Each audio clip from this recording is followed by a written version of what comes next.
दुखन लागे नैन तरस बिन, दुखन लागे नैन, दुखन लागे नैन। ਸਾਰਿਆਂ ਨੂੰ ਮੇਰੇ ਵੱਲੋਂ ਰਾਧਾ ਸਵਾਮੀ ਜੀ। ਤੁਸੀਂ ਜਿੱਥੇ ਵੀ ਹੋਵੋਗੇ ਸਾਰੇ ਖੁਸ਼ ਹੋਵੋਗੇ, ਇਹੀ ਮੈਂ ਆਸ਼ਾ ਕਰਦਾ ਹਾਂ।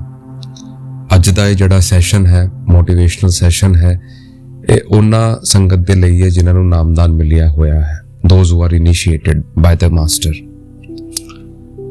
ਕਈ ਵਾਰ ਸਾਡੇ ਮਨ ਦੇ ਵਿੱਚ ਬਥੇਰੇ ਸਵਾਲ ਹੁੰਦੇ ਹੈ, ਲੇਕਿਨ ਉਹਨਾਂ ਦੇ ਜਿਹੜੇ ਆਨਸਰ ਹੈ ਉਹ ਸਾਨੂੰ ਵਿਦ ਪ੍ਰੂਫ ਵਿਦ ਫੈਕਟ ਨਹੀਂ ਮਿਲਦੇ ਹਨ। ਕਈ ਕੁਐਸਚਨ ਡੇਰੇ ਦੇ ਵਿੱਚ ਵੀ ਪੁੱਛੇ ਜਾਂਦੇ ਹਨ ਤੇ ਪਾਰ ਸਤਸੰਗ ਘਰ ਦੇ ਵਿੱਚ ਵੀ ਪੁੱਛੇ ਜਾਂਦੇ ਹਨ ਕਿ ਜੀ ਆਪਾਂ ਨੂੰ ਭਜਨ ਸਿਮਰਨ ਦਿੱਤਾ ਗਿਆ ਹੈ, ਨਾਮਦਾਨ ਬਖਸ਼ਿਆ ਹੋਇਆ ਹੈ, ਲੇਕਿਨ ਆਪਾਂ ਕਈ ਸਾਲ ਤੋਂ ਭਜਨ ਸਿਮਰਨ ਕਰ ਰਹੇ ਹਨ, ਲੇਕਿਨ ਸਾਡੇ ਮਨ ਦੇ ਵਿੱਚ ਉਹ ਜਿਹੜਾ ਕੁਝ ਕਹਿੰਦੇ ਆ ਕਿ ਜੀ ਇਹ ਦਿਖਾਈ ਦੇਊਗਾ, ਉਹ ਦਿਖਾਈ ਦੇਊਗਾ, ਜਿਹੜੀ ਜਰਨੀ ਸਾਨੂੰ ਦਿੱਤੀ ਜਾਂਦੀ ਹੈ, ਜਿਹੜਾ ਸਫ਼ਰ ਸਾਨੂੰ ਦੱਸਿਆ ਜਾਂਦਾ ਹੈ, ਅਜੇ ਤੱਕ ਸਾਨੂੰ ਕੁਝ ਵੀ ਨਹੀਂ ਦਿਖਿਆ। ਸਾਡੇ ਅੱਖਾਂ ਦੇ ਅੱਗੇ ਸਿਰਫ ਅੰਧੇਰਾ ਹੀ ਅੰਧੇਰਾ ਹੈ। ਸਾਨੂੰ ਕਦੇ-ਕਦੇ ਸ਼ੱਕ ਜਿਹਾ ਹੋਣ ਲੱਗ ਜਾਂਦਾ ਹੈ ਕਿ ਆਪਾਂ ਸਹੀ ਕਰ ਵੀ ਰਹੇ ਹਨ, ਸਹੀ ਰਸਤੇ ਦੇ ਉੱਤੇ ਵੀ ਹੈਗੇ ਆ ਕਿ ਨਹੀਂ ਹੈਗੇ ਆ। ਤੇ ਇਹ ਲਾਜ਼ਮੀ ਵੀ ਹੈ, ਕਿਉਂਕਿ ਜਿੰਨਾ ਚਿਰ ਸਾਨੂੰ ਉਹਦਾ ਅਹਿਸਾਸ ਨਹੀਂ ਹੋਵੇਗਾ ਤਾਂ ਸਾਨੂੰ ਇਹ ਮਨ ਦੇ ਕੁਐਸਚਨ ਆਣਗੇ।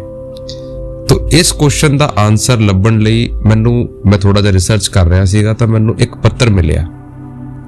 ਉਹ ਪੱਤਰ ਸੀਗਾ ਬਾਬਾ ਜੈਮਲ ਸਿੰਘ ਜੀ ਨੇ ਲਿਖਿਆ ਸੀ ਆਪਣੇ ਮੁਰਸ਼ਦ ਨੂੰ, ਸਵਾਮੀ ਜੀ ਮਹਾਰਾਜ ਨੂੰ।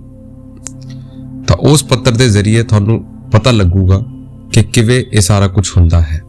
ਪਹਿਲਾਂ ਆਪਾਂ ਇਹ ਪੱਤਰ ਦੀ ਇੱਕ ਸਾਖੀ ਬਣਾ ਕੇ ਤੁਹਾਡੇ ਸਾਹਮਣੇ ਮੈਂ ਰੱਖਦਾ ਹਾਂ, ਤੁਸੀਂ ਇਹਨਾਂ ਨੂੰ ਸਮਝੋ। ਪਹਿਲਾਂ ਇੱਕ ਵਾਰੀ ਕੀ ਹੁੰਦਾ ਹੈ ਕਿ ਬਾਬਾ ਜੈਮਲ ਸਿੰਘ ਜੀ ਬਹੁਤ ਗਹਿਰਾਈ ਦੇ ਵਿੱਚ ਭਜਨ ਸਿਮਰਨ ਦੇ ਉੱਤੇ ਬੈਠੇ ਸੀ ਤਾਂ ਉਹਨਾਂ ਨੂੰ ਰੋਣਾ ਆ ਗਿਆ।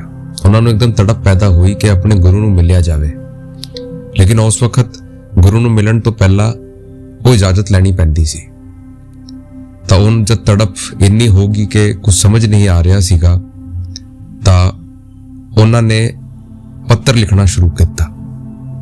ਉਹਨਾਂ ਨੇ ਪੱਤਰ ਦੇ ਵਿੱਚ ਲਿਖਿਆ, ਮੁਰਸ਼ਦ, ਮੇਰੀਆਂ ਅੱਖਾਂ ਦੇ ਵਿੱਚ ਹੰਝੂ ਪੈ ਰਹੇ ਹਨ, ਮੈਂ ਤੁਹਾਨੂੰ ਮਿਲਣਾ ਚਾਹੁੰਦਾ ਹਾਂ, ਮੈਥੋਂ ਰਿਹਾ ਨਹੀਂ ਜਾ ਰਿਹਾ ਤੁਹਾਨੂੰ ਮਿਲਣ ਵਾਸਤੇ। ਤੁਹਾਡੇ ਦਰਸ਼ਨ ਨੂੰ ਇਹ ਜਿਹੜੀ ਮੇਰੀਆਂ ਅੱਖਾਂ ਹਨ ਇਹ ਦੀਦਾਰ ਮੰਗ ਰਹੀਆਂ ਹਨ। ਉਹਨਾਂ ਨੇ ਪੱਤਰ ਲਿਖਿਆ। ਪੱਤਰ ਦੇ ਵਿੱਚ ਸਾਰੀ ਕਹਾਣੀ ਲਿਖ ਕੇ ਉਹਨਾਂ ਨੇ ਸਵਾਮੀ ਜੀ ਮਹਾਰਾਜ ਨੂੰ ਭੇਜ ਦਿੱਤਾ। ਪਹਿਲਾ ਜ਼ਮਾਨਾ ਸੀ, ਇੰਨਾ ਕਮਿਊਨੀਕੇਸ਼ਨ ਨੈਟਵਰਕ ਸਟਰੋਂਗ ਨਹੀਂ ਸੀ, ਫਾਸਟ ਨਹੀਂ ਸੀ। ਪੱਤਰ ਜਾਣ ਵਾਸਤੇ ਟਾਈਮ ਲੱਗਦਾ ਸੀ। ਤਾਂ ਮਹੀਨੇ ਦੇ ਵਿੱਚ ਪੱਤਰ ਪਹੁੰਚਿਆ ਸਵਾਮੀ ਜੀ ਮਹਾਰਾਜ ਕੋਲੇ।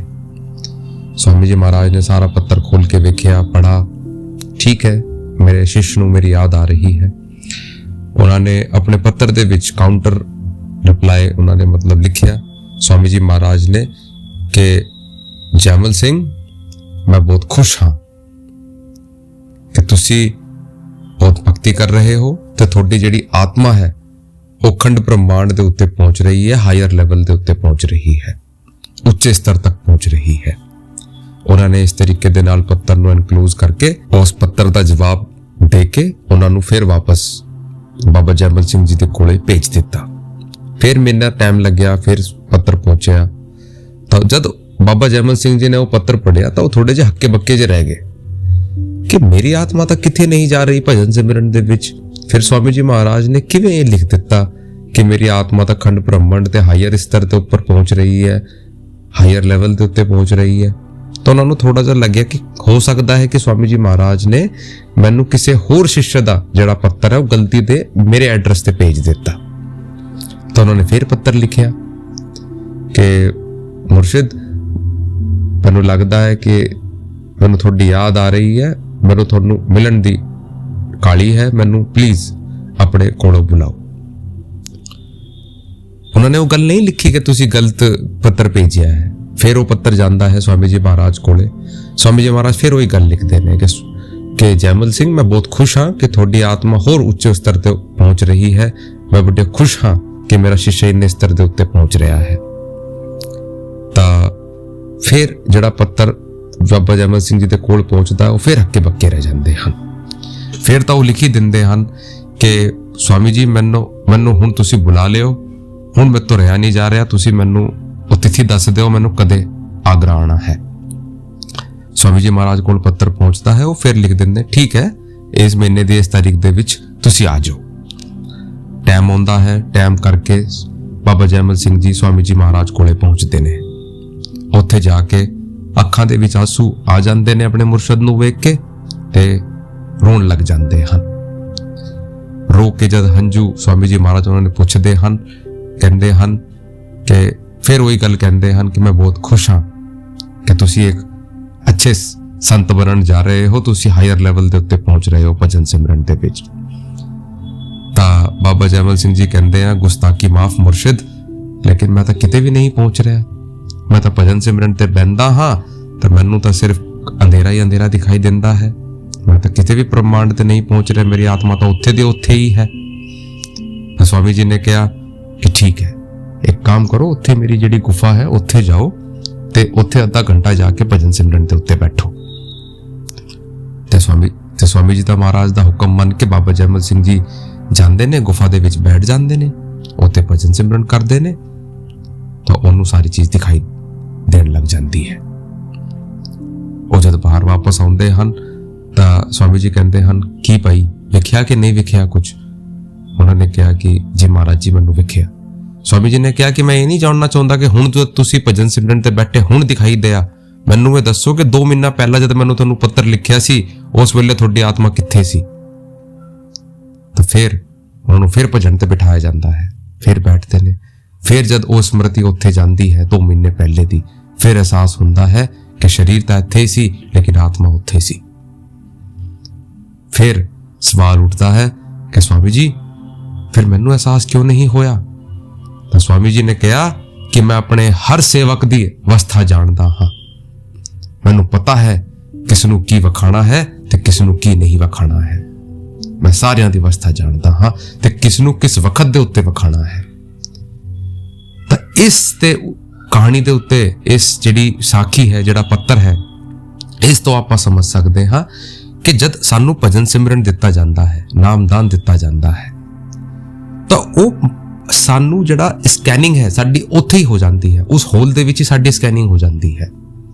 ਉਹ ਮਾਲਕ ਨੂੰ ਪਤਾ ਲੱਗ ਜਾਂਦਾ ਹੈ ਕਿ ਇਹ ਰੂਹ ਕਿੰਨੇ ਜਨਮ ਤੋਂ ਭਟਕ ਰਹੀ ਹੈ ਤੇ ਇਹਦੇ ਮਨ ਦੇ ਵਿੱਚ ਕਿੰਨੀ ਚਾਹਤ ਹੈ ਉਸ ਪਰਮਾਤਮਾ ਨੂੰ ਪਾਉਣ ਦੀ। ਤੇ ਇਹ ਡਿਸਟਰੈਕਸ਼ਨ ਜਿਹੜਾ ਇਹਦਾ ਰੇਟ ਹੈ, ਭਟਕਣ ਦਾ ਜਿਹੜਾ ਰੇਟ ਹੈ, ਇਹ ਕਿੰਨਾ ਵੱਧ ਹੈ। ਦੇਖੋ, ਜਦ ਸਾਡੀ ਆਤਮਾ ਭਜਨ ਸਿਮਰਨ ਦੇ ਉੱਤੇ ਬਹਿੰਦੀ ਹੈ ਤਾਂ ਇੱਕ ਐਸਟਰਲ ਪਲੇਨ ਹੁੰਦਾ ਹੈ ਜਿਸ ਲੈਵਲ ਦੇ ਉੱਤੇ ਜਾਂਦੀ ਹੈ। ਉੱਥੇ ਵੀ ਕਈ ਇਹੋ ਜਿਹੀਆਂ ਚੀਜ਼ਾਂ ਨੇ ਜਿਹੜੀ ਸਾਨੂੰ ਅਟਰੈਕਟ ਕਰਦੀਆਂ ਹਨ। ਉੱਥੇ ਸਾਨੂੰ ਹੈਵਨ ਦਿਖਾਈ ਦਿੰਦਾ ਹੈ, ਸਵਰਗ ਦਿਖਾਈ ਦਿੰਦਾ ਹੈ, ਉੱਥੇ ਸਾਨੂੰ ਚੰਗੀਆਂ ਚੀਜ਼ਾਂ ਦਿਖਾਈ ਦਿੰਦੀਆਂ ਹਨ, ਰਿੱਧੀਆਂ ਸਿੱਧੀਆਂ ਸਾਡੇ ਕੋਲ ਆਉਂਦੀਆਂ ਹਨ, ਵੱਡੇ ਵੱਡੇ ਦੇਵਤੇ ਸਾਨੂੰ ਨਮਸਕਾਰ ਕਰਦੇ ਹਨ। ਕਦੇ ਕਦੇ ਆਤਮਾ ਉੱਥੇ ਜਾ ਕੇ ਫਸ ਜਾਂਦੀ ਹੈ। ਕਈ ਇਹੋ ਜਿਹੇ ਗੁਰੂ ਹੋਏ ਨੇ, ਕਈ ਇਹੋ ਜਿਹੇ ਸ਼ਿਸ਼ ਹੋਏ ਨੇ ਜਿਹੜੇ ਉੱਥੇ ਫਸ ਜਾਂਦੇ ਨੇ। ਲੇਕਿਨ ਸਾਡਾ ਜਿਹੜਾ ਮਾਰਗ ਹੈ ਉਹ ਮੁਕਤੀ ਦਾ ਮਾਰਗ ਹੈ। ਸਾਨੂੰ ਇਹ ਜਿਹੜੀ ਟੈਂਪਟੇਸ਼ਨ ਹੈ, ਇਹ ਜਿਹੜੀ ਡਿਜ਼ਾਇਰ ਹੈ, ਇਹ ਉੱਥੇ ਵੀ ਸਾਨੂੰ ਤੰਗ ਕਰੇਗੀ। ਭਜਨ ਸਿਮਰਨ ਦਾ ਜਿਹੜਾ ਇੱਕ ਲੈਵਲ ਹੈ ਉੱਥੇ ਵੀ ਸਾਨੂੰ ਇਹ ਤੰਗ ਕਰੇਗੀ, ਲੇਕਿਨ ਸਾਨੂੰ ਇਹਨੂੰ ਚੀਰਦੇ ਹੋਏ ਅੱਗੇ ਜਾਣਾ ਹੈ। ਤਾਂ ਇਸ ਕਰਕੇ ਉਹ ਜਿਹੜਾ ਪੂਰਨ ਸੰਤ ਹੁੰਦਾ ਹੈ ਉਹ ਸਾਡੀ ਜਰਨੀ ਨੂੰ ਕਸਟਮਾਈਜ਼ ਕਰ ਦਿੰਦਾ ਹੈ, ਮਤਲਬ ਕਿ ਐਡਿਟ ਕਰ ਦਿੰਦਾ ਹੈ।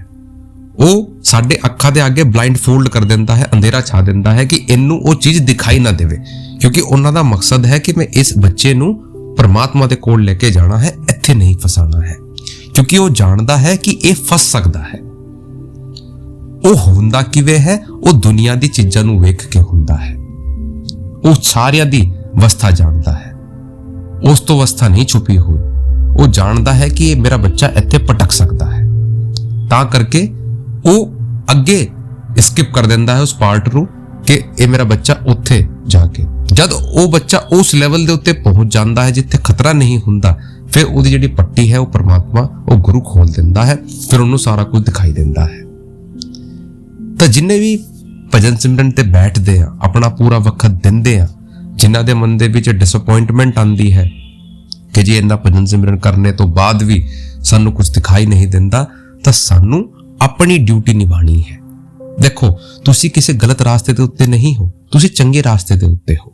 ਸਭ ਤੋਂ ਪਹਿਲਾਂ ਜਦ ਭਜਨ ਸਿਮਰਨ ਤੇ ਬਹਿੰਦੇ ਹੋ ਤਾਂ ਕਿਹਾ ਕਰੋ ਕਿ ਪ੍ਰਮਾਤਮਾ ਤੇਰੀ ਯਾਦ ਦੇ ਵਿੱਚ ਜਿਹੜਾ ਮੇਰੇ ਗੁਰੂ ਨੇ ਮੈਨੂੰ ਦਿੱਤਾ ਹੈ ਉਹ ਮੈਂ ਭਜਨ ਸਿਮਰਨ ਦੇ ਉੱਤੇ ਬੈਠ ਰਹਾ ਹਾਂ। ਫਿਰ ਉਹਦੀ ਜ਼ਿੰਮੇਵਾਰੀ ਹੈ। ਸਾਨੂੰ ਆਪਣਾ ਕਰਨਾ ਹੈ।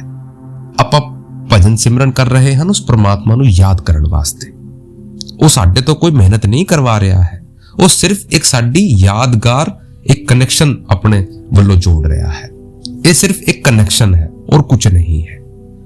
ਜੇ ਉਹਨੂੰ ਤੁਹਾਨੂੰ ਲੈ ਕੇ ਜਾਣਾ ਹੈ ਉਹ ਬਿਨਾਂ ਕੁਝ ਕਰਵਾਏ ਵੀ ਲੈ ਜਾਊਗਾ, ਲੇਕਿਨ ਇਹ ਸਿਰਫ ਇੱਕ ਕਨੈਕਸ਼ਨ ਹੈ ਜਿਹੜਾ ਜੋੜਿਆ ਜਾ ਰਿਹਾ ਹੈ। ਤਾਂ ਉਹ ਪ੍ਰਮਾਤਮਾ, ਉਹ ਗੁਰੂ ਬਿਹਤਰ ਜਾਣਦਾ ਹੈ ਕਿ ਕਿਸ ਨੂੰ ਕਿਸ ਵਕਤ ਕਿਹੜੀ ਚੀਜ਼ ਦੇਣੀ ਹੈ ਤੇ ਕਦ ਦੇਣੀ ਹੈ। ਲੇਕਿਨ ਜੇ ਆਪਾਂ ਆਪਣੇ ਵੱਲੋਂ ਆਪਣੀ ਪੂਰੀ ਜ਼ਿੰਮੇਵਾਰੀ ਨਿਭਾ ਰਹੇ ਹਾਂ ਤਾਂ ਫਿਰ ਉਹਦੀ ਜ਼ਿੰਮੇਵਾਰੀ ਹੈ। ਤੁਹਾਨੂੰ ਡਿਸਅਪਾਇੰਟਮੈਂਟ ਨਹੀਂ ਕ੍ਰੀਏਟ ਕਰਨਾ ਹੈ ਆਪਣੀ ਜ਼ਿੰਦਗੀ ਦੇ ਵਿੱਚ ਕਿ ਜੀ ਨਹੀਂ, ਮੈਨੂੰ ਲੱਗਦਾ ਹੈ ਮੈਥੋਂ ਕੋਈ ਗਲਤੀ ਹੋ ਰਹੀ ਹੈ, ਮੈਂ ਦੁਬਾਰਾ ਸੇ ਰੀਸਿਟਿੰਗ ਲੈ ਲਵਾਂ, ਮੈਂ ਉੱਤੇ ਦੁਬਾਰਾ ਨਾਮਦਾਨ ਲੈ ਲਵਾਂ, ਜਾਂ ਮੈਂ ਗਲਤ ਰਸਤੇ ਦੇ ਉੱਤੇ ਹੈਗਾ। ਇਹ ਸਵਾਲ ਜਿਹੜੇ ਹੈ ਇਹ ਮਨ ਦੇ ਸਵਾਲ ਹੈ। ਮਨ ਚਾਹੁੰਦਾ ਹੈ ਕਿ ਆਪਾਂ ਇਹ ਸਵਾਲ ਲੈ ਕੇ ਆਈਏ ਤੇ ਆਪਾਂ ਇਸ ਰਸਤੇ ਤੋਂ ਹਟ ਜਾਈਏ, ਲੇਕਿਨ ਸਾਨੂੰ ਦ੍ਰਿੜ ਰਹਿਣਾ ਹੈ, ਸਾਨੂੰ ਡਿਟਰਮਾਈਂਡ ਰਹਿਣਾ ਹੈ। ਜੇ ਆਪਾਂ ਸਟਰੋਂਗ ਪਰਸਪੈਕਟਿਵ ਦੇ ਨਾਲ ਇਸ ਰਸਤੇ ਦੇ ਉੱਤੇ ਚੱਲਾਂਗੇ ਫਿਰ ਉਹਦੀ ਜ਼ਿੰਮੇਵਾਰੀ ਹੈ। ਦੇਖੋ, ਨਾਮ ਜਪ, ਭਜਨ ਸਿਮਰਨ, ਇਹ ਤਾਂ ਸਾਰੇ ਧਰਮ ਸਾਨੂੰ ਸਿਖਾ ਰਹੇ ਨੇ।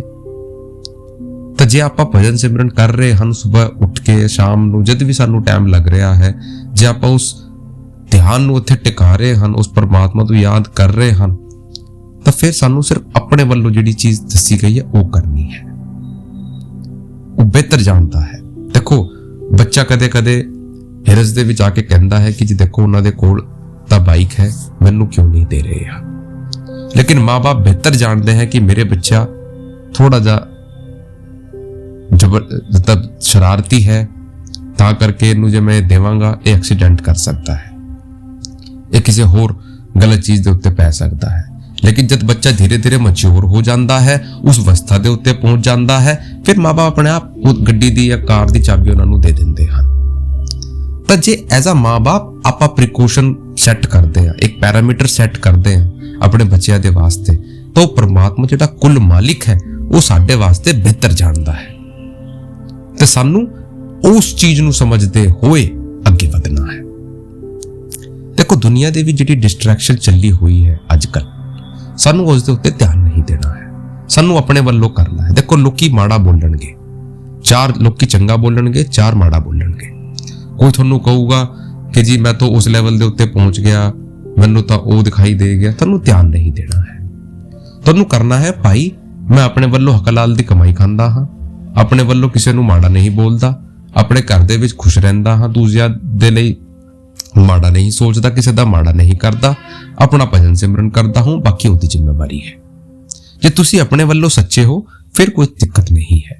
ਲੇਕਿਨ ਜੇ ਮਨ ਦੇ ਵਿੱਚ ਕੋਈ ਬੈਰ ਹੈ, ਕੋਈ ਗਰਜ ਹੈ ਕਿਸੇ ਦੇ ਲਈ, ਤਾਂ ਫਿਰ ਚੀਜ਼ਾਂ ਔਖੀ ਹੋ ਜਾਣਗੀ।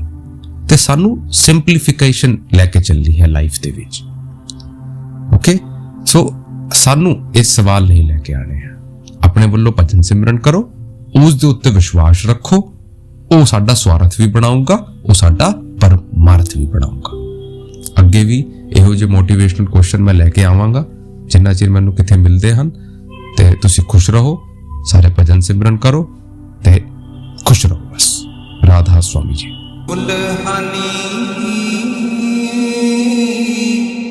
तोहे पिया के घर जाना,